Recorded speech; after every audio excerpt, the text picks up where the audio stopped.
Are you uploading professional videos about your business to YouTube, but they're not getting traction from your customers? Well, it could be that your videos actually hate your customers. Is this possible? Let's find out. Hey.com! Hey, this is Dane Golden from Hey.com. This is the channel where we give you video content marketing tips to help get your customers coming back to your video channel again and again and again. So today's question, do your videos actually hate your customers? Well, let me ask you this question. When you're interviewing somebody in your video about your business, maybe it's the vice president or the president or someone that works at your company, are they looking at the camera or are they talking to someone off camera that's interviewed?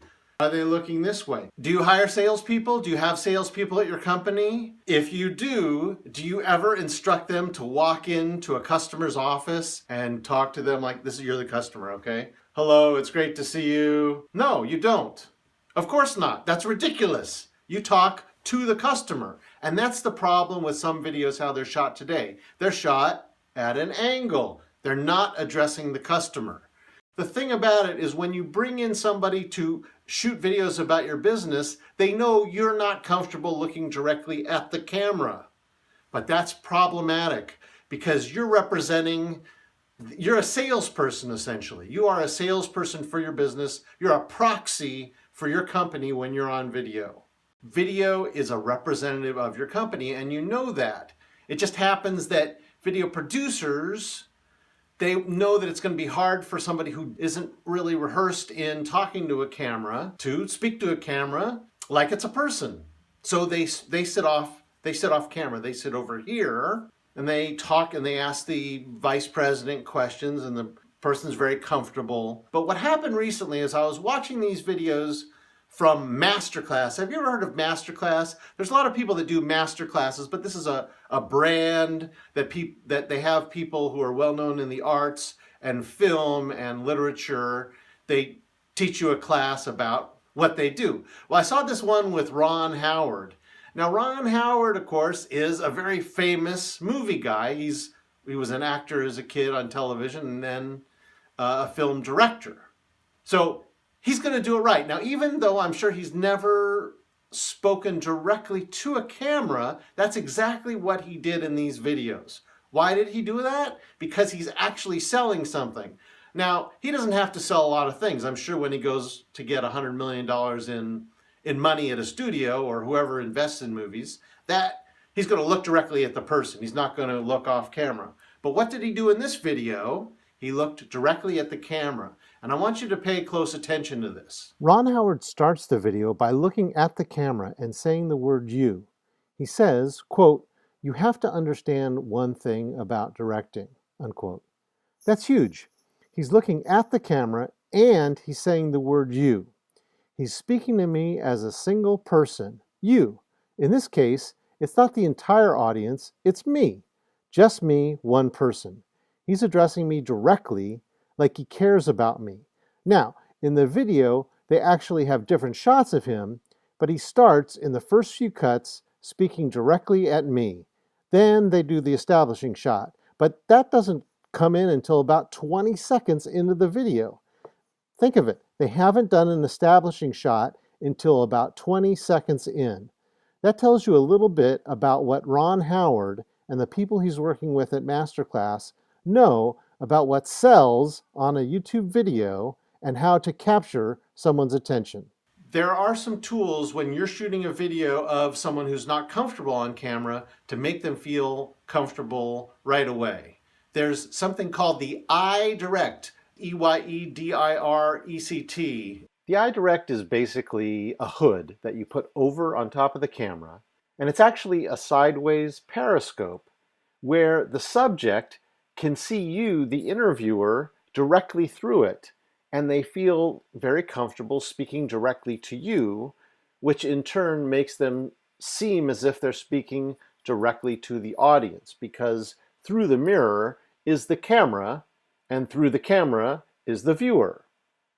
And they can feel very comfortable doing this on day one, hour one, minute one. Or if you're on a little bit of a tighter budget, you can actually use a teleprompter. So this is from a Facebook Live from last year where my friend Brighton West demonstrated how he uses a teleprompter to get people to look at the camera. He talks a bit about ISOs and a whole bunch of stuff that I'm not an expert on, but the important part for me is that you, the subject, can look directly through the teleprompter, but instead of the teleprompter, you use FaceTime. There's someone off camera who's interviewing you via FaceTime. They can be in the same room, but it appears like you're being interviewed through the camera. So you tend to look directly at the camera because our brains are geared to look people in the eyes. Normally, so Dane's doing a good job of putting himself on camera in the right spot, which is very little space above his head. You can actually see it. It's called the upper third. If you divide the screen in thirds, that upper third is where his eyes are. However, in this circumstance, I would suggest that we put some space above his head. Like there? Right there, because right now his eyes are where the lens is. Well, my eyes should be in the center. Yeah, your eyes should be in the center because the lens is in the center. Mm-hmm. So this would be the one time I would recommend you have a bunch of space above your head. But that's what it's going to look like to the on-camera talent there. And when they say something funny,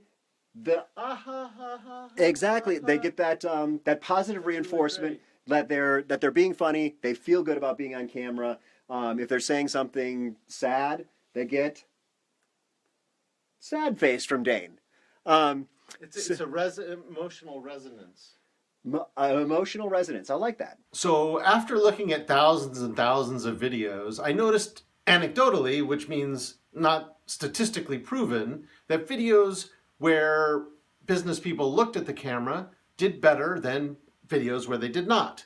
At any rate, I couldn't study this. I couldn't come up with a provable way to prove that looking at the camera is better than not looking at the camera. But I realized that the word you was really important, or synonyms of the word you, like yourself, or you will, you'll, Y-O-O''L-E.